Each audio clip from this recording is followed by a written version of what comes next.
Hi there, my name is Carmen Abela. I am the Managing Director of Windreach Consulting Services in Ottawa, Canada. And I'm also a long-time volunteer with the IIA. I got into the profession in the late 90s, 1997. And at the time, I would say the value and the reputation of the organization, of the function, was good, but it was generally speaking seen as a policing function, at least in my world, kind of a gotcha kind of a function. Increasingly over the years, what I've seen is that reputation changing.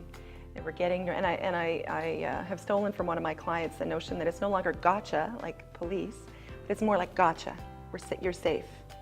And that, again, as an executive in an organization, forgetting my audit side, is valuable, extremely valuable. And I think increasingly the audit function has been able to transform itself from sort of the strict compliance in the policing function to one of a strategic, trusted advisor that is there to safeguard the interests of the organization that it serves. I think increasingly our stakeholders are seeing us as indispensable. I don't think we're there yet in all cases.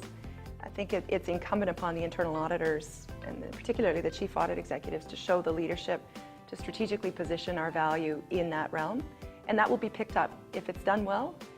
Increasingly executives are seeing the great value that comes from that comfort, that assurance, that insight, and even that foresight. If we're able to, as a community, shift our internal audit focus or leverage our internal audit results for the benefit of management, then that can only be great. And I think in most cases, certainly in my practice, I see that more and more. I think internal auditors can better sell their value in a couple of ways. I think first and foremost, it's, in fact, in some cases, it's them themselves understanding the value that they bring to the client, to the audit committee, the chairman of the board, or the board of directors itself, and believing in that first, understanding that that value happens, that it's not just, as I said earlier, not just a policing function.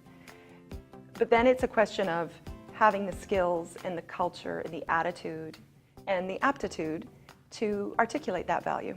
I think we need to do a little bit more selling, a little bit more marketing, if you will, of the value of the function. And I think if we did that, with that combined with the extraordinary practices and professional standards that we have, then we can't lose.